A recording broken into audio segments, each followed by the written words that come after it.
تھوڑا سا وقت نکال کر یہ پیاری سی حدیث سن کر جائیے۔ رسول اللہ صلی اللہ علیہ وسلم نے ارشاد فرمایا، جو شخص ہر فرض نماز کے بعد آیت الکرسی پڑھتا ہے تو اس کو جنت میں جانے سے صرف اس کی موت نے روک رکھا ہے۔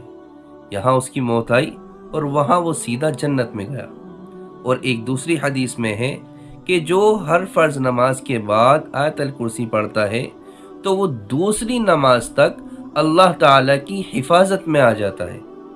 آیت الکرسی یہ ہے، میں پڑھتا ہوں، آپ بھی اس کو یاد کر لیجیے۔ بسم اللہ الرحمن الرحیم۔ اللہ لا الہ الا هو الحی القیوم لا تأخذہ سنۃ ولا نوم له ما فی السماوات وما فی الارض من ذا الذی یشفع عنده الا بإذنہ یعلم ما بین ایدیہم وما خلفہم ولا یحیطون بشیء من علمہ الا بما شاء وسع کرسیہ السماوات والارض ولا یؤودہ حفظہما وہو العلی العظیم۔